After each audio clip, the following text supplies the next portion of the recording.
Para empezar a soldar no necesitas muchos materiales, una persona con experiencia puede soldar prácticamente cualquier componente electrónico con un soldador, estaño y flux, pero si no has soldado nunca, coges directamente estos materiales y te pones a soldar, probablemente no consigas unos resultados muy buenos y te canses de la soldadura. Así que para que esto no te pase a ti, si es que no tienes experiencia, hemos grabado este tutorial con el objetivo de que termines de verlo y te pongas a soldar hoy mismo. Así que quédate hasta el final porque seguro que te vamos a dar unos consejos que te van a ser muy útiles.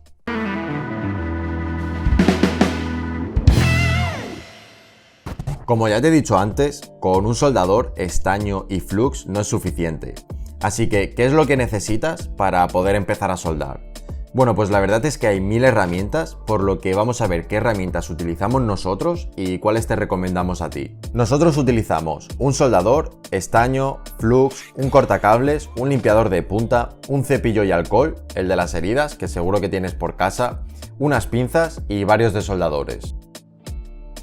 El elemento clave de la soldadura, ¿cuál va a ser? Pues obviamente el soldador, ¿no? Para empezar te valdría uno así, este tipo de soldador es el más económico, viene en casi cualquier kit de soldadura y está muy bien para empezar. Como la mayoría de los soldadores, es de níquel, tiene un regulador de temperatura y también podría tener mayor potencia, una pantalla y muchas más pijadas, que están bien si te lo puedes permitir, porque al fin y al cabo, como en cualquier producto, cuantas más características tenga, pues más caro será. Pero para empezar, con el soldador básico, que solo tiene el regulador de temperatura, es suficiente. Entonces, vamos a empezar a preparar el soldador, que simplemente hay que enchufarlo y esperar a que se caliente. Ten en cuenta que el soldador se ve exactamente igual si está frío o si está ardiendo, así que ten mucho cuidado con no tocarlo. La punta que te recomendamos utilizar es esta, que tiene forma cónica, que es la más genérica. Hay otras puntas con usos más específicos, pero al principio con que uses la cónica para todo lo que tengas que soldar, vas a ir sin problema. Luego ya cuando cojas experiencia ya la podrás cambiar. Para empezar a soldar, primero tienes que cubrir la punta del soldador con estaño para que luego te sea más fácil fundir y coger más estaño. Para hacer esto metes la punta del soldador en flux sólido y lo cubres de estaño. Seguramente al principio el estaño no cubre al soldador de forma uniforme y haga una especie de bolas, así que si te pasa esto tienes que repetir el proceso varias veces hasta que consigas que la punta del soldador esté cubierta por una capa de estaño uniforme. ¿Y cómo sabes que la punta ya está bien cubierta por el estaño? Pues básicamente cuando toda la punta tenga un color gris metálico significa que ya está bien cubierta.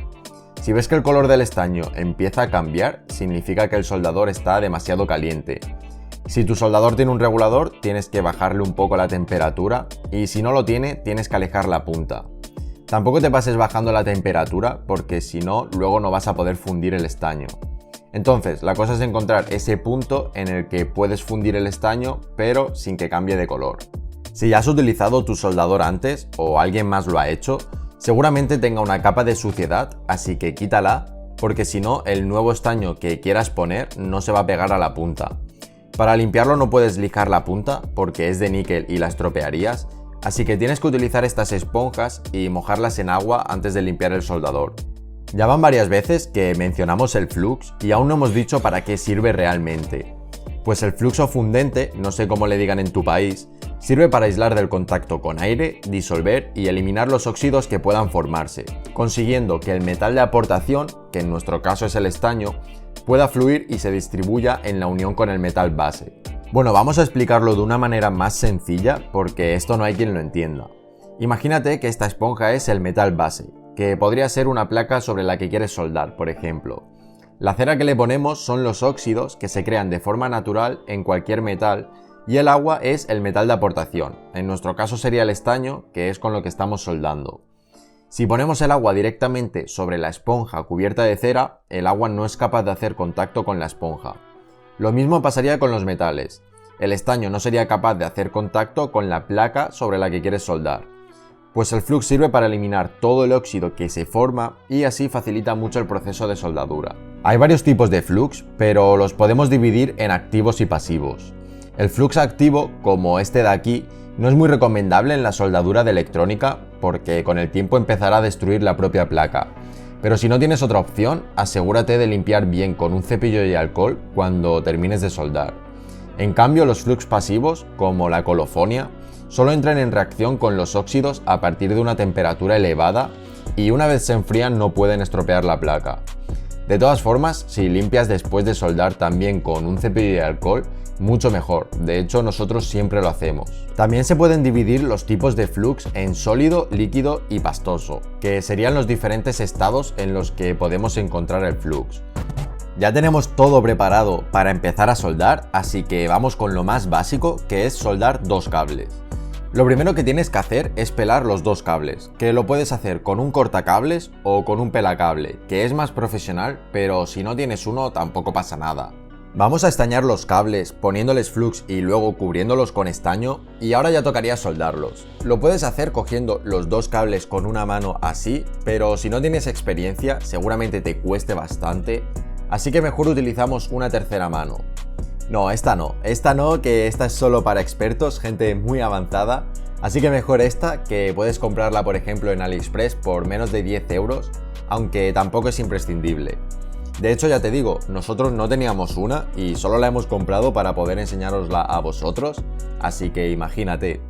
También podrías enrollar los dos cables antes de estañarlos, pero los cables de electrónica son muy finos y muchas veces se rompen. Ahora tienes que aislar los cables para no provocar ningún cortocircuito y para aislarlos puedes utilizar cinta aislante o algo mucho más típico en electrónica es utilizar un tubo termorretráctil que hay que colocarlo sobre el cable antes de empezar a soldar y una vez los cables están unidos lo colocamos sobre el lugar de unión y le aplicamos calor con una pistola de aire caliente o un mechero. Seguramente alguna vez has visto dos tipos de esquemas eléctricos, uno en el que las placas tienen agujeros y las patas de los componentes electrónicos se meten en estos agujeros, esto se llama soldadura through hole, y otro tipo de esquema en el que los componentes se montan directamente sobre la placa, a lo que se le llama soldadura SMD. Nosotros en este vídeo nos vamos a centrar únicamente en la soldadura through hole. Lo mejor que puedes hacer para practicar este tipo de soldadura es comprar unos kits que venden en AliExpress que básicamente son dispositivos desmontados como por ejemplo un reloj o una fuente de alimentación. Nosotros vamos a utilizar uno de estos para enseñarte a soldar. El primer componente que vamos a soldar tiene solo dos patas, ya que es lo más fácil. Solo tienes que introducir el componente en los agujeros correspondientes y separar las patas para que no se salga. Acercas el estaño a la unión y lo derrites con el soldador. Aquí lo que te recomendamos nosotros es que utilices un estaño que ya lleve flux. Fíjate que para terminar de soldar el componente hay que quitar el soldador de forma más o menos rápida hacia arriba para dejar el mejor resultado posible. Aquí puedes ver cómo es un pin perfectamente soldado y es lo que tienes que intentar conseguir tú. Cuando el componente ya esté soldado, coges unos alicates y cortas lo que sobre por debajo de la placa. Si quieres soldar un componente que en vez de dos patas tenga tres, pues es exactamente lo mismo. Sí que es verdad que si el componente que estás soldando lleva un disipador de calor, el disipador va a absorber gran parte del calor y soldar va a ser más complicado.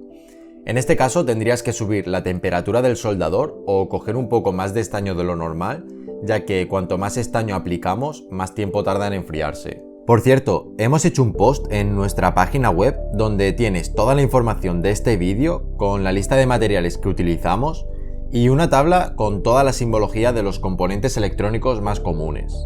Ahora vamos a ver cómo soldar un circuito integrado, que es bastante simple, aunque te tienes que asegurar de colocarlo en la posición correcta. No es por ejemplo como una resistencia, que da igual cómo la pongas. Tanto el chip como la placa tienen una pequeña huella que te indica cómo tienes que colocarlo. Para que te sea más fácil soldarlo, lo mejor es que le sueldes primero los dos pines de las esquinas opuestas, para así tener el chip ya sujetado y luego ya continúas con el resto de pines. Ten cuidado con que dos pines no se junten en la misma gota de estaño. Si esto te pasa, tienes que separarlo sí o sí, porque si no provocarás un cortocircuito. La mejor forma de separarlos es limpiar la punta del soldador, ponerla sobre el estaño y quitarla con un movimiento brusco. Si no quitas el estaño a la primera, repítelo hasta que lo consigas. También te puede pasar que un pin se te cierre con el estaño y ya no puedas meter la pata del componente dentro. Para solucionarlo puedes utilizar una jeringuilla calentando el estaño y pasándola por el otro lado. Bueno, ya sabemos soldar los componentes, así que ahora toca lo contrario. ¿Qué pasa si queremos sacar alguno? O sea, desoldarlo. Para esto también hay varias técnicas según lo que quieras de soldar. Si necesitas sacar un cable, tienes que calentar la gota de estaño mientras tiras del cable por el otro lado. Para desoldar un componente de 2 patas, calentamos una pata mientras tiramos del componente por el otro lado y una vez ha salido, sacamos la otra. Si el componente tiene 3 patas, tienes que calentar al mismo tiempo 2 patas en vez de una. Para hacerlo de forma más cómoda, utiliza una punta con esta forma, ya que permite repartir mejor el calor. También para que el estaño se derrita más rápido, utiliza este movimiento, como si lo estuvieras cortando. Ahora hemos llegado a lo más difícil, de soldar un circuito integrado. Para esto puedes usar una bomba de succión que viene en la mayoría de los kits. Solo tienes que calentar el estaño y una vez se derrita, acercas la bomba y lo absorbes. Al principio puede costar un poco, pero con algo de práctica no debería de dar problemas. De todas formas, desoldar es una de las cosas que más frustran de la soldadura, así que al principio ten paciencia, no te estreses. Cuando le hayas dado bastante uso a la bomba de succión, puedes abrirla y sacar todo el estaño que se ha quedado dentro, e incluso podrías reutilizarlo. A veces no podemos quitar todo el estaño con la bomba de succión, así que para los restos podemos usar una malla de desoldar. Solo tienes que mojar la malla en un poco de flux, ponerla sobre el estaño que quieres quitar y apretar encima con el soldador. Esperas un poco y verás que la malla ha absorbido todo el estaño. Bueno, pues esto sería todo lo que necesitas saber para empezar a soldar. Recuerda que hemos hecho un post donde tienes la lista de materiales con la tabla de símbolos. Y nada, espero que te hayamos ayudado, que le des caña a la soldadura y si te ha gustado el vídeo dale like y suscríbete al canal. Un saludo.